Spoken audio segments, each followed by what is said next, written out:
அன்பார்ந்த நண்பர்களுக்கு வணக்கம். 2 நாளாக ரொம்ப உடல்நிலை சரியில்லை. முன்னாடியே காசு சேர்த்து லீவ் டேஸில் கிரிக்கெட் கிளப் போகலாங்கிறது என்னுடைய ரொம்ப நாள் கனவுல ரொம்ப வருஷ கனவுனே சொல்லலாம். எங்கே போனாலும் காசு தான் பெரிய பிரச்சனையாக இருக்குது. நான் மிடில் கிளாஸ் ஃபேமிலி. எனக்கு 15,000 தேவை. ஆனால் எங்கள் வீட்டிலேருந்து கொடுத்தது 2,000 தான். அப்புறம் ஸ்கூல் லீவில் வேலைக்கு போயிருந்தேன். அப்புறம் அந்த அண்ணன்ட்ட கேட்டு ஹெல்ப்ஃபுல்லாக வாங்கிக்கிட்டேன்.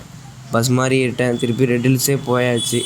இரவுக்கு தூக்கம் இருக்கலாம், இல்லாமல் இருக்கலாம். அதனால் நட்ஸ் மட்டும் எடுத்துக்கிட்டாச்சு. அப்புறம் கரெக்டாக தான் நான் பஸ் ஏறி போயிட்டுருந்தேன். திருப்பி ஏன்டா பஸ் ஸ்டாப்புக்கே வந்துட்டுன்னு கேட்குறீங்கன்னா, அது காரணம் அந்த கண்டக்டர் தான். தம்பி அந்த இடத்துக்குலாம் பஸ் போகாதுன்னு சொல்லி இறக்கி விட்டுட்டாரு. அப்புறம் செக் பண்ணப்போ தான் நான் கரெக்டாக தான் ஏறியிருக்கேன். அப்புறம் ஒரு அண்ணன் வந்து பஸ் ஸ்டாண்டில் விட்டுட்டு, தம்பி தெரியாத இடத்துக்குலாம் வராத, போயிடுன்னு சொன்னாங்க. அவங்க என் நல்லதுக்கு தான் சொன்னாங்க. பட் எனக்கு தான் தெரியும் இதுக்காக நான் எவ்வளோ கஷ்டப்பட்டுருக்கேன்னு, காத்துட்டு இருந்திருக்கேன்னு. அப்புறம் 11 மணி ஆகிட்டு. காலையிலே கிளப் பக்கத்தில் ரூம் பார்த்து தேடலான்னு பஸ் ஸ்டாப்லேயே படுத்துட்டேன். அப்போ என்னோடய கருத்து என்னென்னா, நமக்கு ஒன்று பிடிச்சிருந்தா அதுக்காக என்ன வேணால் செய்ய தயாராக இருக்கணும்னு தோணுச்சு. பொருள் நிறைய இருக்குது, ஆனால் தூக்கம் வேற கண்ணை கட்டுது. அந்த நிலையில் இருக்கிறப்ப தான் இவனால் தான் ஒரு 2 மணி நேரமாவது தூங்கினேன். இதில் என்ன பிரச்சனைனா, என்னையும் சேர்த்து எழுப்பிட்டுட்டான் நம்ம கருப்பன்.